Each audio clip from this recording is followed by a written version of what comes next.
A paz do Senhor a todos, que bondade e misericórdia estejam com todos vocês que já estão comigo.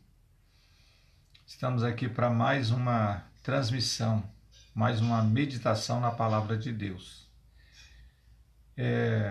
Eu quero já agradecer a Deus pela sua vida, você que está comigo, você que está aí acessando agora, para participar dessa transmissão, que o Senhor venha te recompensar. É uma alegria muito grande ter você aqui comigo, para juntos nós aprendermos da palavra de Deus.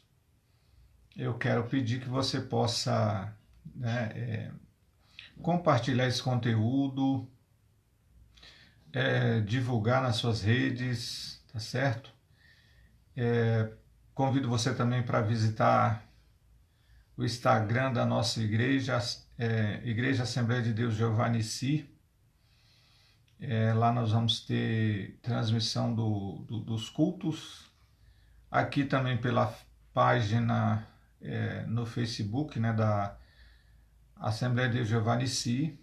No meu Facebook você encontra a página da igreja, para você estar acompanhando também as transmissões. E eu quero também pedir para você ir no YouTube, na barra de pesquisa, você vai digitar Pastor Arthur de Barros. Então você vai encontrar lá meu canal, que tem mais alguns vídeos, vídeos mais antigos, vídeos mais recentes. E peço que você vá lá e se inscreva, para me ajudar a dar crescimento no canal e também ser abençoado ouvindo a boa palavra de Deus. Amém? E para você que já está comigo aí, eu quero pedir para você abrir a sua Bíblia no Evangelho segundo João, capítulo 1. Hoje nós vamos iniciar uma série de estudos, que eu creio que vão ser no máximo duas etapas. A primeira a gente vai começar hoje e nós vamos falar sobre a personificação da graça. A personificação da graça de Deus. Então hoje é o primeiro estudo que nós vamos ter nesse sentido, tá? Falando sobre a graça de Deus. E vamos ver como que a gente vai se desenvolver, mas eu creio que pelo menos 3 etapas nós vamos ter para falar sobre a graça de Deus. Então você que está comigo aí, pega a sua Bíblia, tá certo? Aqui você vai ficar comigo, gaste um pouco do seu tempo, tire o tempo do seu tempo agora, tá? Para você meditar junto comigo na palavra de Deus. Nós não vamos aqui falar sobre religião, placa de igreja, não é? Simplesmente vamos falar da graça de Deus, falar do amor de Deus e meditar junto na Bíblia Sagrada. Então peço que você abra aí a sua Bíblia no Evangelho de Jesus, segundo escreveu o apóstolo João, no capítulo 1, e nós vamos ler a partir do versículo 14. Amém? Deus abençoe você que está entrando agora, tá certo? Convide mais pessoas aí, faça uma sala de vídeo. Vamos estar juntos aqui pelo menos um bom tempo aí para a gente meditar na palavra de Deus, tá certo?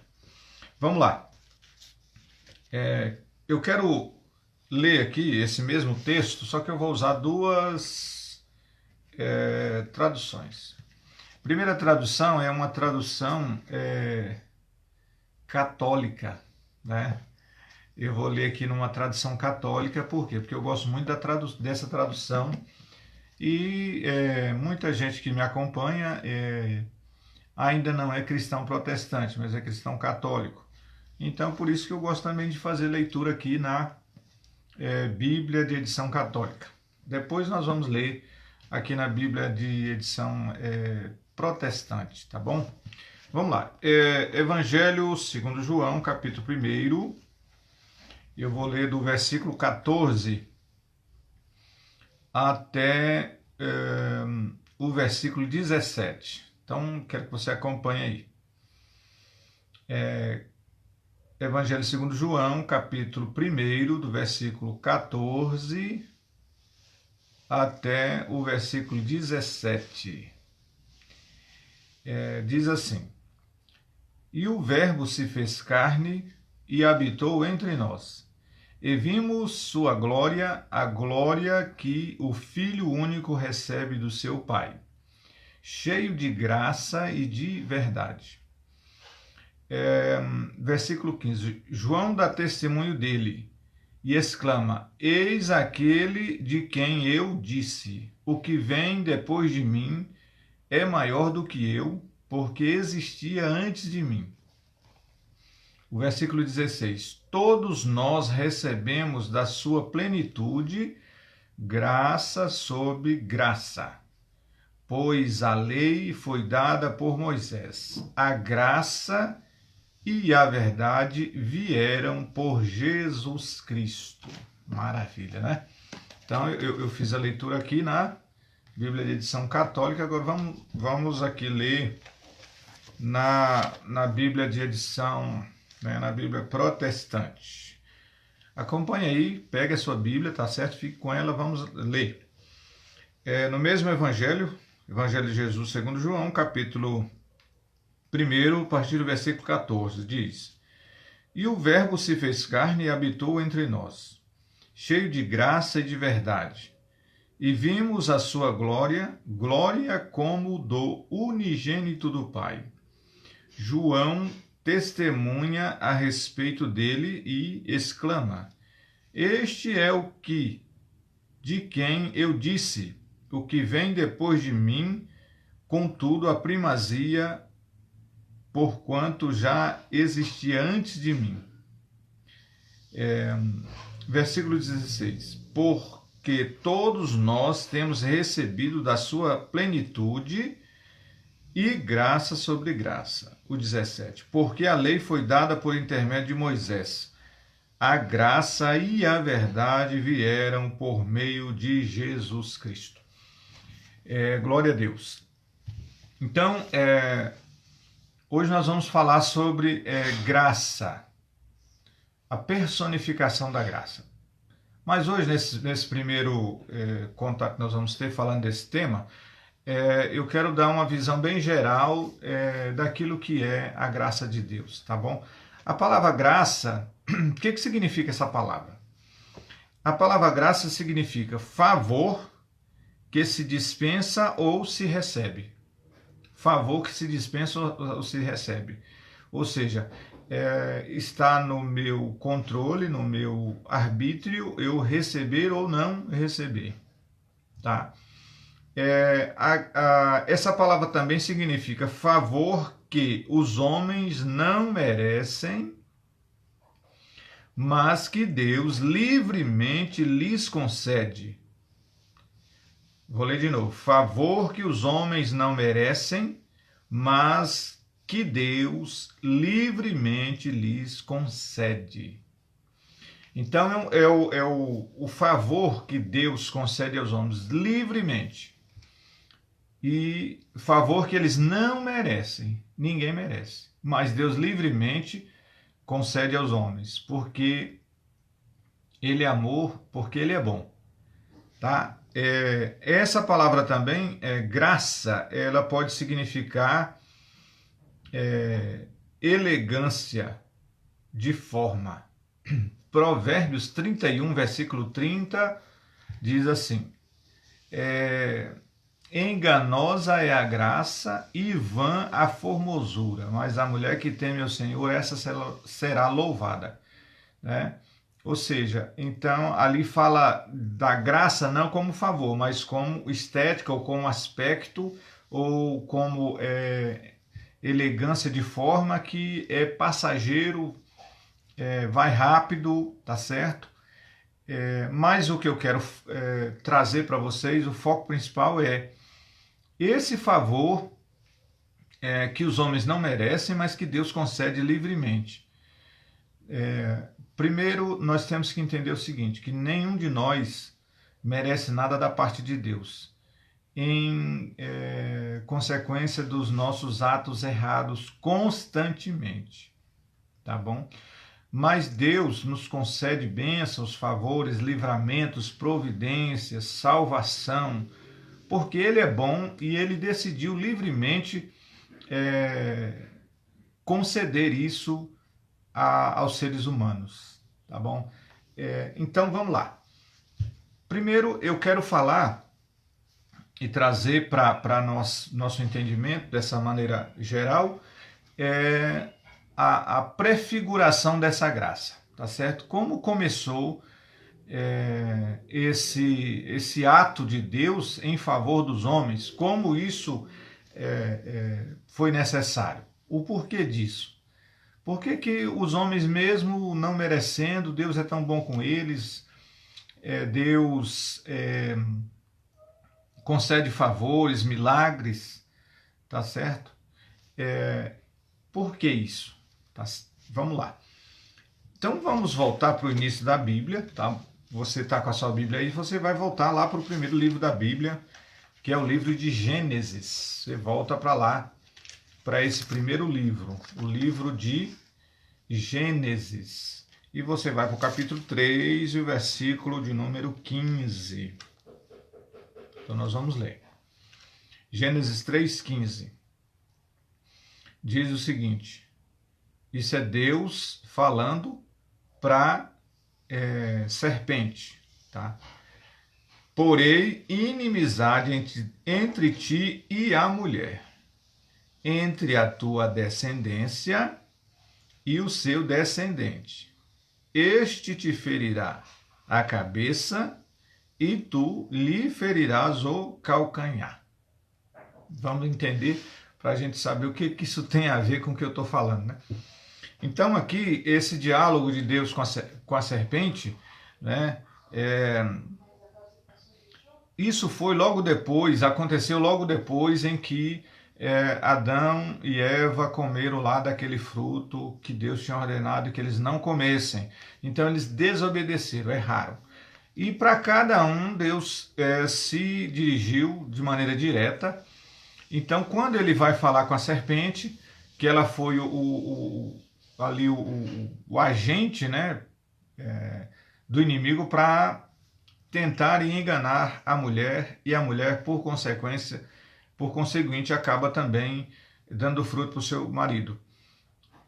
Aí Deus diz para a serpente, olha, eu vou colocar uma inimizade entre você e a mulher. Jamais vocês, né? Quando ele fala mulher e a descendência, né, tanto da serpente como da mulher, eles seriam inimigos eternamente. É tanto que hoje, quando você vê uma cobra, qualquer pessoa vê uma cobra, a primeira coisa que pensa é o quê? Matar. Né? Não tem essa de saber se tem veneno, se não tem veneno. Todo mundo já quer logo. O primeiro ato é o quê? Matar. Né? E já vai para matar onde? Vai ferir o quê? A cabeça. Então, de lá para cá, isso foi criado por Deus, esse distanciamento. E como ali se tratava de uma questão espiritual também, o Senhor ali fala para a serpente que o descendente da mulher feriria a cabeça do descendente da serpente. Ou seja, ali começa a se travar uma guerra espiritual entre o bem e o mal por causa da humanidade. Tá? Ali, o homem, a partir daquele momento, ele é expulso do jardim, esse mesmo jardim que Deus tinha plantado, organizado, né? Deus ali foi o paisagista, né? O urbanista, aquele que plantou, organizou ali o jardim com todo planejamento, com tudo que há de melhor, colocou ali aquele casal. E ali havia uma comunhão, uma comunicação entre aquele casal e Deus. A partir daquele momento, não havia mais condições de o homem permanecer naquele jardim, Deus teve que retirá-los, né? A Bíblia diz que eles foram expulsos para fora do jardim. E aí, essa promessa de Gênesis 3,15, feita pelo próprio Deus, começa a se desenvolver. Porque ali Deus falou para aquela serpente que, né, a descendência da mulher iria sempre ferir a cabeça do descendente da serpente. Mas ali Deus estava falando diretamente para o inimigo, né, que acabou usando aquela serpente. Se a gente voltar um pouco mais, a gente vai ver que o inimigo se utilizou da serpente para poder colocar o seu plano maligno em ação. Mas Deus falou que viria um descendente de mulher que acabaria com esse intento do inimigo. Muito que bem. E aqui é que eu quero começar a falar a respeito da prefiguração dessa graça. A partir desse momento, irmãos, o ser humano ele começa a se distanciar cada vez mais de Deus. O inimigo continuou com o seu plano maléfico de distanciar cada vez mais o ser humano de Deus. Em contrapartida, nós vamos ver que Deus também veio trazendo iniciativas da parte dele para reaproximar o ser humano de Deus. Então, enquanto o inimigo de nossas almas, o inimigo, aquele mesmo lá do jardim que começou esse plano de distanciar o homem de Deus, Deus também inicia o seu plano para reaproximar o homem dele mesmo. Na verdade, eu vejo uma coisa maravilhosa em Deus, porque Deus vai permitir que esse casal eles procriem. Deus vai permitir que Eva ela tenha filhos. Então, se Deus realmente tivesse desistido totalmente da humanidade, Deus poderia ter impedido isso, né? E aquele casal, o primeiro casal, teria morrido e fim de papo. Deus não teria mais esse tipo de situação envolvendo o homem. Mas Deus não perdeu a esperança no homem. Então, no desenrolar da história bíblica, nós vamos vendo que Deus vai tentar alcançar o homem de volta. Isso é o quê? Isso que eu chamo o quê? A prefiguração da graça. No Velho Testamento, Deus está trazendo essa ação, essa graça, tá certo? Que volto aqui novamente com a definição para vocês entenderem que a graça é um favor que os homens não merecem, mas que Deus livremente concede a eles. Então, Deus livremente, de sua parte, bondosa, amorosa, livremente, ele vai atrás do homem e vai oferecendo meios para que o homem retorne para ele. Então, quando nós chegamos em Gênesis capítulo 6, versículo 8, que vai falar de um homem chamado Noé, todo mundo conhece essa história, mas eu vou ler. Gênesis 6,8 diz assim, ó: porém Noé achou graça diante do Senhor.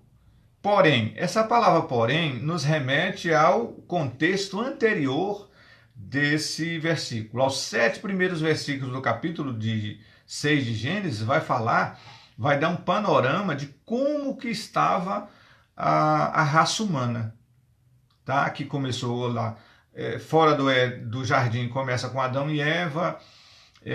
Logo no primeiro momento ali, que Eva com Adão, eles têm ali 2 filhos, Caim e Abel, já acontece o primeiro homicídio, né? Caim mata seu irmão Abel. Então o ser humano ele vai se perdendo.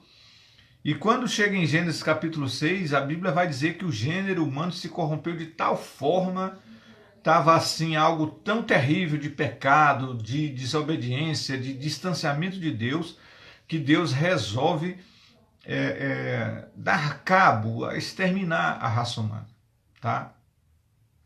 Por quê? Porque o homem cada vez mais vai se distanciando de Deus, né? E Deus, na sua soberania, tá? Ele age também com justiça, tá? Mas, quando chega no versículo 8, aí tem um porém.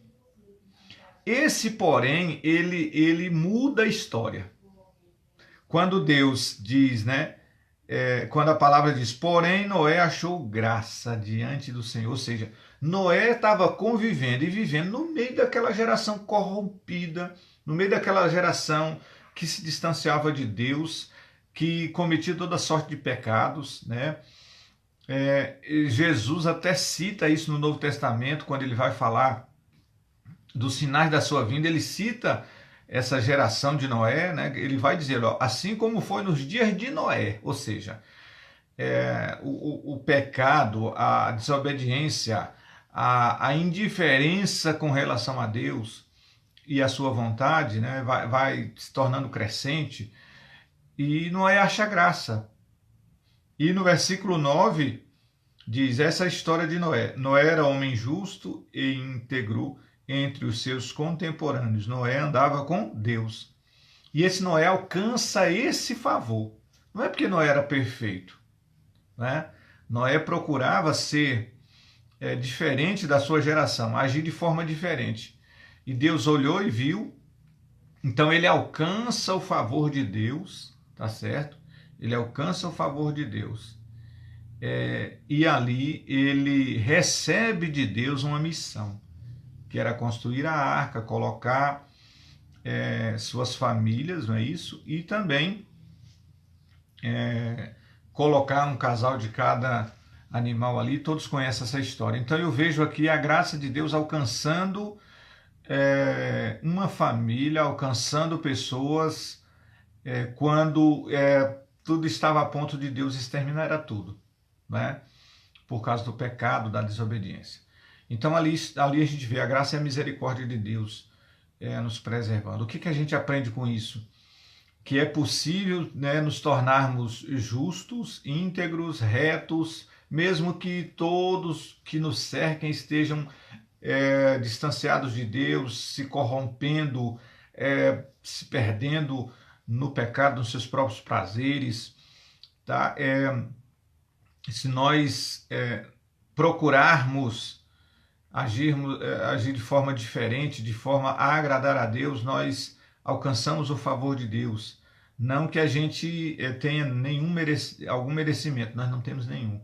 Mas Deus vê a vontade de agradá-lo. Deus, ele jamais vai olhar para nós e buscar alguma perfeição. Deus vai olhar e buscar uma vontade de o servir, de o agradar, né? Deus disse a Abraão, anda na minha presença e ser perfeito. E a perfeição era uma coisa que estava muito longe de Abraão, porque ele fez muita coisa errada. Abraão mentiu, Abraão foi lá e coabitou com a sua concubina, lá com a serva de Sara, e acabou contraindo, né, ali relações com ela, e teve Ismael. Mas o que é ser perfeito diante de Deus? É mesmo você errando, você admitir seus erros, mesmo você errando, não desistir do caminho. Pai do Senhor, irmão Renato Silva, Deus abençoe você, sua família, em nome de Jesus. Então, mesmo que nós venhamos errar, o que nós não podemos fazer é desistir, porque é só pela graça, né? Muito bem, então, quando a gente chega, passa-se a história de Noé. Então Noé, naquela geração, ele constrói a arca, foram salvos 8 pessoas, Noé, sua esposa, seus 3 filhos e suas 3 noras.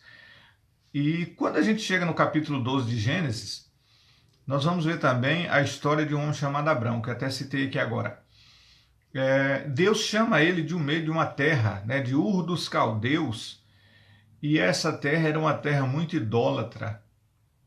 E Deus chama ele e faz para ele promessas, tá? Todo mundo conhece também a história de Abraão, né? Está em Gênesis capítulo 12, a partir do 1º.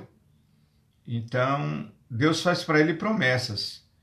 Ora, disse o Senhor a Abraão: sai da tua terra, da tua parentela e da casa de teu pai, e vai para a terra que te mostrarei. De ti farei uma grande nação, e te abençoarei e te engrandecerei o nome. Se tu uma bênção, abençoarei os que te abençoarem e amaldiçoarei os que te amaldiçoarem. Em ti serão benditas todas as famílias da terra. Em ti serão benditas todas as famílias da terra. Tá? Em ti, como? Na descendência de Abraão. Então, quando nós formos para a segunda parte do nosso estudo, nós vamos falar bem isso. Então, Abraão também foi uma pessoa que é um líder, um patriarca que alcançou graça diante de Deus. Porque Abraão tinha seus defeitos, não é? Mas Deus livremente achou por bem chamar este homem para o servir e para o guiar, né, para uma jornada, porque Deus tinha para ele um plano e através da descendência dele Deus tinha um plano para a humanidade. Então, e Deus fez para Abraão promessas livremente de sua parte, né? Deus vai e faz promessas para Abraão, sem Abraão nem ter aberto a boca para ter prometido alguma coisa para Deus. Deus faz promessas para Abraão, né? E quando nós chegamos em Gênesis 19, versículo 15, nós vamos ver outro exemplo da graça de Deus tentando alcançar o ser humano. Lembra que eu falei também que graça é um favor que se dispensa ou se recebe? Deixa eu te falar uma coisa interessante aqui, um ponto de vista que nós temos que olhar nesse prisma, não é? Por que muita gente pende para o lado errado? Por que muita gente, pelo que a Bíblia, né, menciona, dependendo do modo de vida que a pessoa escolher viver, ela vai herdar condenação, tá? Porque, veja bem, nossa liberdade de escolha nos dá essa faculdade. No nosso entendimento, nós vamos ter a faculdade de escolha. Eu posso, muitos homens, quando eu falo homens, eu estou falando gênero humano. Muitos homens deliberadamente vão rejeitar a ideia de Deus. Rejeitam a ideia de crer na palavra de Deus. Então Deus não vai condenar ninguém sem justiça. As pessoas serão condenadas, né, porque elas vão decidir não crer em Deus, não receber o seu favor ou o seu perdão, né? Por quê? Porque o amor de Deus, ele nos constrange, que a partir do momento que eu reconheço as minhas falhas, os meus erros, eu decido em aceitar o favor que Deus me concede, que é o quê? O perdão dos meus erros, a restauração, a reestruturação da minha vida em todos os sentidos. Então é um plano que entra em ação na minha vida, um plano da parte de Deus. A partir do momento que eu rejeito e digo que não quero, então eu vou seguir aquilo que eu achar que é correto. Então a graça de Deus, ela pode ser resistida ou não. Você já tentou ajudar alguém que não quer ajuda? Você já passou por essa experiência? Você sabe que a pessoa está precisando de ajuda, você vê que ela está necessitada, mas apesar de estar necessitada de ajuda, apesar de estar numa situação muito difícil, que ela mesma não tem condições de sair, essa pessoa, por orgulho, por arrogância ou por qualquer outro motivo, diz para você que não precisa de ninguém, não precisa de ajuda, não quer. Então o ser humano é assim. O ser humano é dessa maneira. Mas o que é maravilhoso em Deus é porque Deus nunca desiste de nós. Nós o rejeitamos, mas ele nunca desiste, né? E aqui em Gênesis 19, nós vamos ver a história do sobrinho de Abraão, né? Como que as coisas são colocadas. O sobrinho, a descendência de Abraão, chamado Ló, ele está na cidade de Sodoma, e para lá se dirigem dois anjos, né? O anjo do Senhor. E antes deles chegarem naquela cidade, eles dizem para Abraão que Deus decidiu exterminar a cidade por causa do seu pecado, né? Da sodomia que ali estava. E pecado da prostituição, da pornografia, tudo que era de coisas indecentes ali estavam sendo praticadas e Deus, né, decidiu punir. Só que Ló e sua família, né, Ló, sua esposa e suas 3 filhos moravam lá. E Abraão vai e intercede. E esses anjos chegam na cidade de Sodoma e eles vão para a casa de Ló. Tá? E no capítulo 19, versículo 15, diz: Ao amanhecer, apertaram os anjos com Ló, dizendo: Levanta-te, toma a tua mulher e tuas 2 filhas, que aqui se encontram, para que não pereças no castigo da cidade. Como, porém, se demorassem, pegaram-no os homens pela mão, a ele, a sua mulher e as 2 filhas, sendo-lhe, preste atenção aqui agora, sendo-lhe o Senhor misericordioso, e o tiraram e o puseram fora da cidade. No versículo 26, Sodoma e Gomorra está se destruindo. Aí, no versículo 26, e a mulher de Ló olhou para trás e converteu-se numa estátua de sal. Versículo 29. Ao tempo que destruía as cidades da campina, lembrou-se Deus de Abraão e tirou a Ló do meio das ruínas quando subverteu as cidades em que Ló habitava. Então veja bem, havia uma sentença de Deus para aquela cidade, mas ali Deus preservou a vida, não é, desse homem chamado Ló. Então, e eles ainda demoraram um pouco para sair da cidade, ficou aquele negócio meio vai, não vai, e aí os anjos, aí diz a Bíblia que o Senhor, sendo-lhe o Senhor misericordioso, e eles pegam a família e tiram para fora da cidade. E aí os anjos dizem para eles: olha, vocês vão, corram, não olhem para trás. Não olhem para trás, né? Porque se vocês olharem, vocês vão perecer. E a mulher de Ló olha para trás. E Ló, suas 2 filhas, subiram correndo, né, para longe, e eles só foram descobrir que a mulher tinha perecido quando eles chegam, né, no alto da campina, que eles foram descobrir que não ele descobre que a sua mulher não estava ali, porque ela olhou para trás. Ou seja, ela quase foi salva. A graça de Deus quase a alcançou, mas por decisão própria ela olhou para trás. Sabe-se lá o que se passou na cabeça daquela mulher, né? Várias são as conjecturas que a gente pode tirar disso aí, mas o certo é que esse favor que Deus concedeu àquela família, né? Pelo menos a mulher acabou não alcançando, não desfrutando disso. Então, o que eu estou colocando aqui nessa apanhado geral? É a tentativa de Deus, sempre a tentativa de Deus de alcançar o homem, de trazer o homem para perto de si. Né? Mas, infelizmente, a graça e o favor de Deus são coisas que podem ser rejeitados.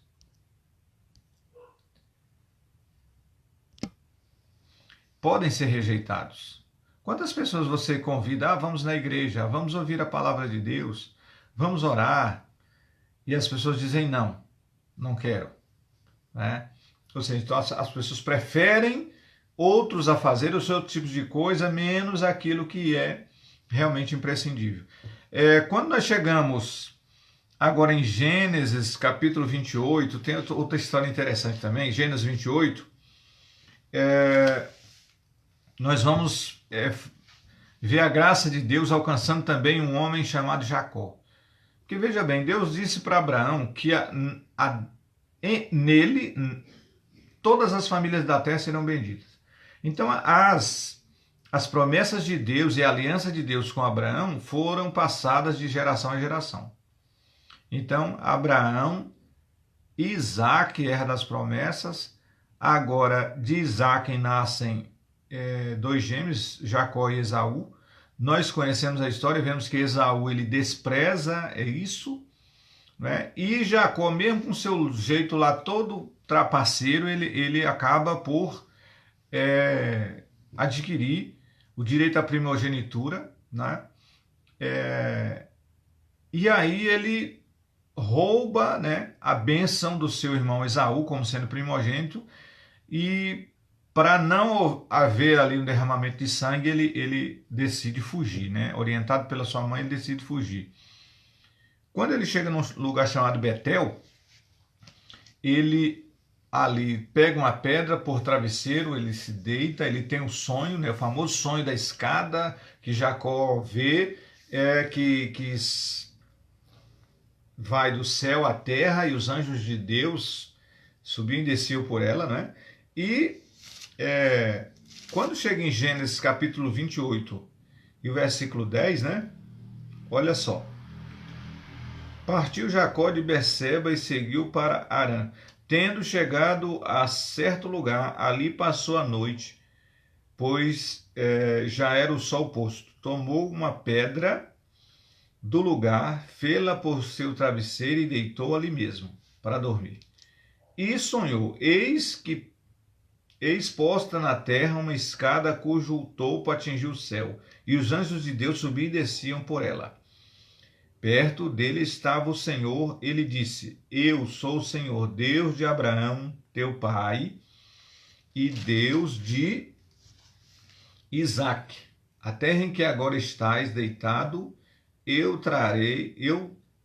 darei a ti e a tua descendência. Então as promessas de Deus vão passando de geração em geração. Agora nós vamos ler o versículo 19, tá? Vamos ler o versículo 19. Gênesis 28, 19. E ao lugar que outrora se chamava Luz, deu o nome Betel, né? Fez também Jacó um voto dizendo: se Deus for comigo e me guardar nessa jornada em que empreendo e me der pão para comer e roupa que me vista, de maneira que eu volte em paz para a casa de meu pai, então o Senhor será o meu Deus, e a pedra que erigi por coluna será a casa de Deus. E tudo quanto me concederes, certamente eu te darei o dízimo. Então ali se desenvolve uma aliança entre Deus e Jacó. Jacó, ele tem essa revelação de Deus, e ali Deus começa um processo na vida dele, de transformação. Veja o que é a graça de Deus, veja o que é a graça de Deus. Se nós adiantarmos aqui para o capítulo 32, e o versículo 26, né? Capítulo 32, versículo 26. Nós temos a famosa luta de Jacó com o anjo, quando Jacó está retornando da casa de Labão, com toda a sua fazenda, suas mulheres e seus filhos, para retornar para a casa de seu pai, para encontrar o seu irmão Esaú. Então, no Vale de Jaboque, ele se encontra com um anjo. E olha só, Gênesis 32, 26. Disse este: deixa-me ir. O anjo dizendo a Jacó: deixa-me ir, pois já rompeu o dia. Respondeu Jacó: não te deixarei ir, se não me abençoares. Perguntou-lhe, pois, como se chamas? Ele respondeu: Jacó. Então disse: já não te chamarás Jacó, e sim Israel, pois como príncipe lutaste com Deus e com os homens e prevaleceste. Tornou Jacó: dize-me, rogo-te, como te chamas? Respondeu ele: porque perguntas pelo meu nome? E o abençoou ali. Aquele lugar chamou Jacó Peniel, pois disse: vi a Deus face a face, e a minha vida foi salva. Olha o que é a graça de Deus, favor que os homens não merecem. Toda a atrapalhada que Jacó fez, todo, né, a tortuosidade das suas decisões, o conduziram até este momento. Então eu vejo o quê? Que a graça de Deus esteve ali a todo momento preservando a vida desse homem, porque apesar de todas as suas trapalhadas, Deus sempre viu em Jacó a vontade de ter aquilo que era o melhor de Deus. Ainda que fazendo isso de maneira e formas que podem ser desaprovadas. Mas aí Deus resolve mudar a vida desse homem. E lá no Val de Jaboque, nessa luta com o anjo, Deus muda o nome dele, muda a história dele, ele passa a se chamar Israel. E nós sabemos que de Jacó, ali, as 12 tribos, né, os seus 12 filhos vão dar origem à nação de Israel. Então, olha o que é a graça de Deus. Como que a gente pode explicar? Como que a gente pode mensurar isso? É algo, às vezes, muito difícil para a gente entender, né? Eu falo, às vezes, como pastor, porque a gente lida com situações, às vezes, muito difíceis. Porque se fôssemos olhar no nosso ponto de vista, olha, não escaparia ninguém. Mas como é Deus, como provém de Deus, e Ele é soberano, e nós não podemos discutir isso, né? Se fosse no ponto de vista humano, Jacó jamais seria Israel, jamais. Mas livremente Deus concede esse favor e o alcança, muda seu nome e ele passa a se chamar Israel, tá? Então veja o que é a graça, né? Muito bem. Quando nós chegamos em Gênesis 45, versículo 4 ao 7, Gênesis capítulo 45, aqui nós temos, né, parte da história do homem chamado José, que é filho, né, de Jacó, aquele que foi para o Egito vendido como escravo e pelos seus irmãos. E José é um dos personagens bíblicos que mais faz o tipo de Jesus, né? Como José, Jesus foi vendido por seus irmãos, né? Pelos seus próprios patrícios, né? Um dos seus o vendeu. Ele foi preso, ele foi rejeitado, ele foi condenado injustamente, né? Então José sofre muitas penalidades de maneira injusta. Então ele é um personagem que ele faz muito tipo de Cristo. E quando chega em Gênesis 45, depois de todo o desenrolar da questão dele com seus irmãos, olha o que José vai falar para os seus irmãos. Gênesis 45, versículo 4. Diz José a seus irmãos: agora chegai-vos a mim, agora chegai-vos a mim. E chegaram-se. Então disse: eu sou José, vosso irmão, a quem vendestes para o Egito.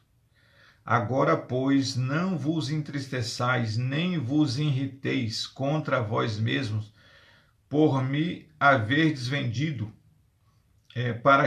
porque para a conservação da vida, olha só, Deus me enviou adiante de vós, porque já houve 2 anos de fome na terra, e ainda restam 5 anos em que não haverá lavoura nem colheita. Presta atenção. Deus me enviou adiante de vós para conservar a vossa sucessão na terra e para vos preservar a vida por um grande livramento. Olha só, muita gente prega e fala, ensina nessa história de José que o objetivo de Deus de levar José para o Egito foi simplesmente pegar ele, tirar ele da prisão e colocar no trono. Então muita gente se foca só nessa questão, né? E às vezes uma ministração até bem sensacionalista mesmo, trazendo uma mensagem de muita autoajuda. Deus vai te tirar da prisão, vai te botar no trono e Deus vai te botar como governador, né? Isso pode ser que até dê resultado, mas quando a gente vai extrair verdadeiramente do texto qual foi o real objetivo, né, de José ter ido parar no Egito, desse processo todo. Então aqui da boca do próprio José nós estamos vendo qual foi o real motivo. José ter ido para o trono, isso foi um bônus. Mas o verdadeiro motivo, José está dizendo que Deus o enviou para lá porque havia um plano de livramento, havia um plano de preservação da sucessão, né, da linhagem de Abraão. E por conseguinte, nós vamos ver também que para preservação da linhagem do próprio Messias. Então Deus não leva José, né? Através de seus irmãos, ele é vendido. Deus não orquestrou todo esse plano simplesmente para exaltar José como governador do Egito. Não, para a preservação e o livramento e a sucessão, né, daquela nação. Então, onde está a graça de Deus nisso? A graça de Deus aí, ela foi posta em ação através da vida de um homem, né, chamado José. Em todos os momentos nós vamos ver que a Bíblia diz que Deus era com José. Deus era com José. Então o favor de Deus alcança a família de José através dele mesmo. Olha o que é isso aqui. Isso é muito lindo.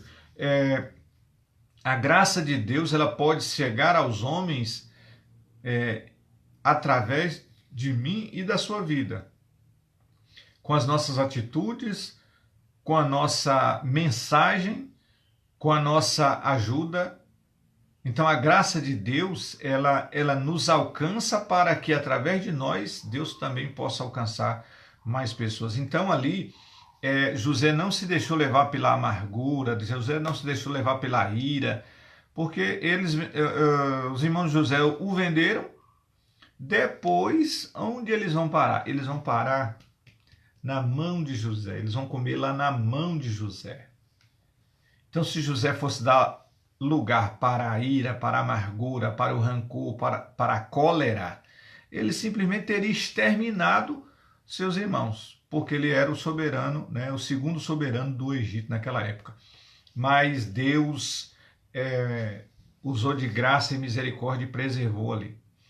Eu já quero ir encerrando, mas eu quero falar nessa questão da graça de Deus, de duas histórias no Velho Testamento. Por quê? Porque a gente está falando da graça prefigurada no Velho Testamento, a gente vai concluir no Novo Testamento.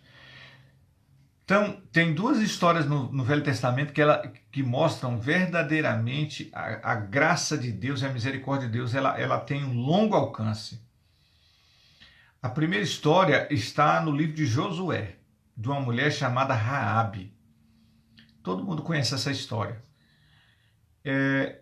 Você pode conferir isso em Josué 2, do 14 ao 18, e Josué 6, 25. Essa mulher, ela era uma prostituta que ela abrigou os 2 espias que Josué envia para a cidade, e ali ela dá fuga para aqueles dois espias, e entre eles e ela se desenvolve uma aliança, e por conseguinte desenvolve também uma aliança dela com Deus, porque ela fez uma aliança com o povo de Deus. E os dois espíritos disseram a ela: olha, você vai deixar pendurado na janela aqui, por onde nós estamos fugindo, um fio de escarlata, né? Um fio de vermelho bem vivo, sangue puro ali, vivo, de cor de sangue. Isso será um sinal de uma aliança entre nós e você, e quando nós invadirmos a cidade, Deus nos dê a cidade, nós vamos preservar a sua vida. Quando chega a hora de Josué vencer a cidade, né? Deus dá a cidade na mão de Josué, em Josué 6,25, vai falar claramente que toda a cidade foi destruída, menos a casa de Raabe. Agora eu quero que você imagine que ela morava em cima do muro. O muro da cidade tinha 9 metros de altura por mais ou menos uns 6 metros de largura. E aí Deus resolve implodir o muro vem abaixo, e a única coisa que ficou de pé foi a casa dessa mulher, que era uma prostituta. A Bíblia faz questão de explicitar isso. Ela era uma prostituta, e lá dentro estava ela, sua família. E a única coisa que ficou de pé. Que é isso? E Raabe era uma estrangeira. Ela não fazia parte do povo de Deus. Não estava na linhagem de Abraão. Ela não estava na linhagem de Abraão, nem de Isaac, nem de Jacó, né? Mas ela foi preservada. E ela era uma prostituta. Isso é o que, gente? É a graça de Deus. É o favor não merecido. Porque Deus viu naquela mulher um temor. Deus viu naquela mulher que tinha uma vida totalmente desregrada. Até para poder preservar a vida dos espias, ela mentiu. Né? E a Bíblia é clara nisso, que Deus não aprova a mentira. O fato da mentira estar registrada lá não significa que Deus aprove a mentira, mas ela foi preservada. Outra história muito bonita também é no tempo dos juízes. É a história de uma mulher chamada Ruth. Ruth também era uma estrangeira, uma moabita. E se desenvolve toda uma história. E depois, Ruth, ela após seu marido morrer, né, ela volta para a terra de Israel com a sua sogra chamada Noemi, né? Ela faz uma aliança com Noemi e ela volta para a terra de Israel com essa mulher. E na terra de Israel ela conhece um homem chamado Boaz. E ela se casa com esse homem chamado Boaz, e é uma estrangeira. E sabe o que acontece com essas duas estrangeiras, Raabe e Ruth?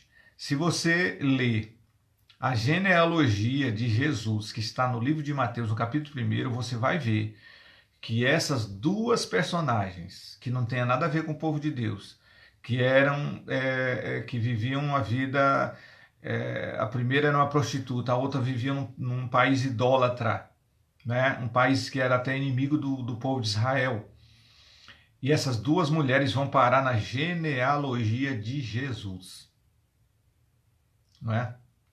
Costumeiramente, as genealogias não citavam o nome de mulheres. Aqui nós temos duas mulheres estrangeiras que vão parar lá na genealogia do Senhor Jesus.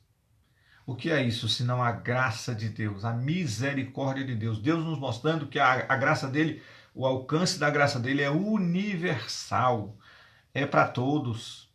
Então a prefiguração da graça no Velho Testamento é isso, Deus sempre alcançando e buscando reatar relacionamentos com pessoas que não queriam saber de Deus, ou não sabiam nem da existência de Deus, mas a partir do momento que tiveram a experiência e passaram a perceber perceber Deus, essas pessoas foram alcançadas, as suas vidas foram mudadas, elas aceitaram o favor de Deus, pegaram essa chance e suas vidas foram mudadas, né? Para encerrar, aqui nós vamos aprender o seguinte: quem é a fonte da graça senão o próprio Deus? Quando nós lemos João 1, versículo 14 ao 17, nós vamos ver que a graça, ela provém de Deus. Quando o seu Filho Jesus veio e ele era cheio de graça e de verdade, né? Nós vimos a sua glória, nós vimos ele cheio de graça e de bondade, né?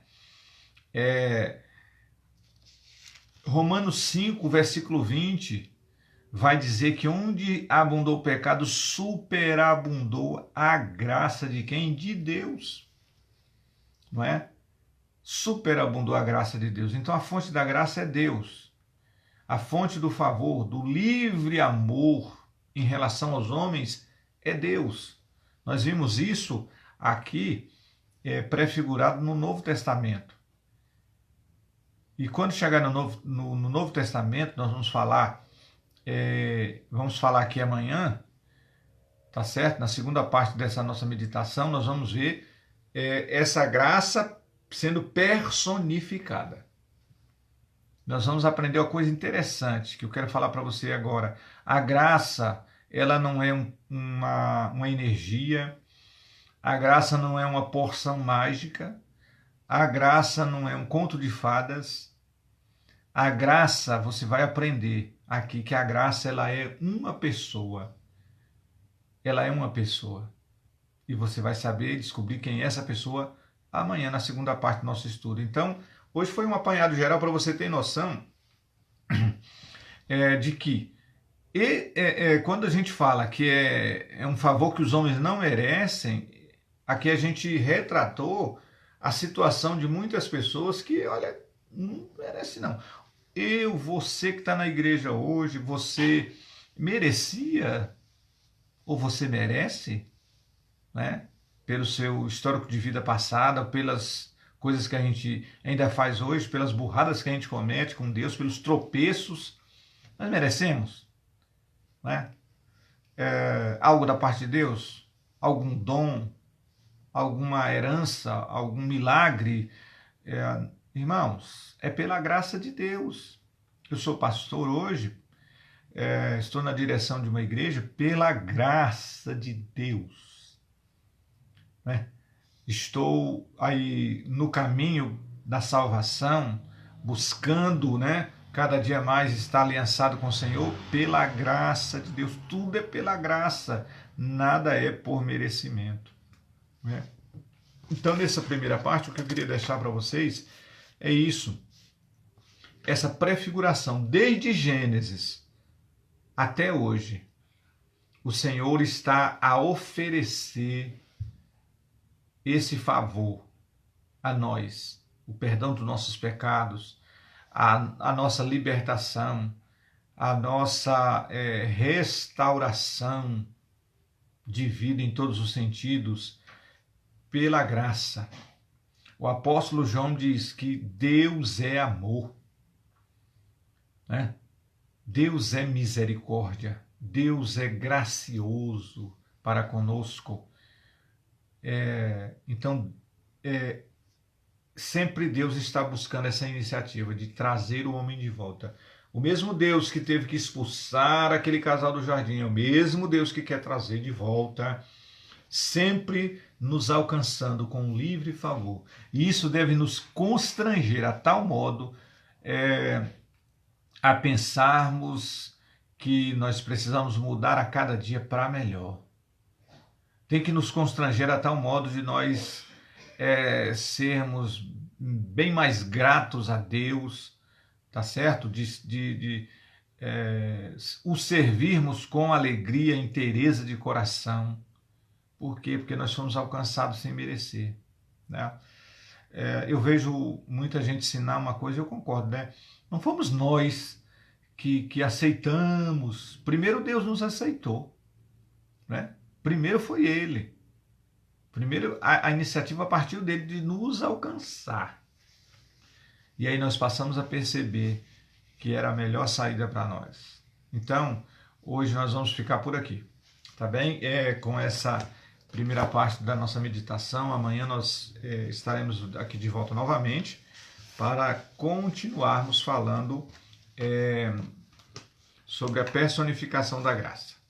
E eu quero aqui novamente pedir a você para você estar compartilhando esse conteúdo pelo Facebook, compartilhando nas suas redes sociais.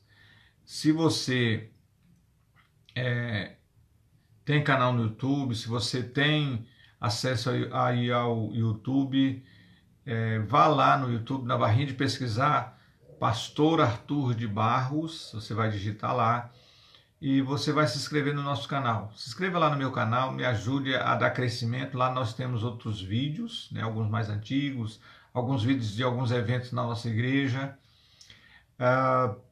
Siga a Assembleia de Deus Jeová Nissi pelo Instagram, tá? Sempre no domingo nós estamos fazendo transmissão do nosso culto lá, né? Tem toda aquela restrição, então nós estamos fazendo transmissão pelo Instagram. Amanhã estaremos aqui de volta para dar conclusão ou continuidade a esse estudo que tivemos hoje. E quinta-feira vamos fazer uma transmissão lá na nossa igreja, tá? No templo mesmo. Então você é convidado para estar conosco ali na quinta-feira e é convidado para mim estar comigo amanhã aqui para darmos continuidade à nossa meditação, tá bem? Que Deus possa abençoar você, sua casa, sua família. Como diz o Salmo 23, que certamente bondade e misericórdia te sigam todos os dias da sua vida. Amém? E é isso. É só pela graça, né? É a graça de Deus. Vamos hoje ficar meditando nisso aí, tá bom? Favor não merecido, favor imerecido, mas é livre amor da parte de Deus para conosco. Isso nos constrange, é maravilhoso, tá certo? Então Deus abençoe você, Deus abençoe sua vida, Deus abençoe sua família, paz e graça seja sobre a sua vida.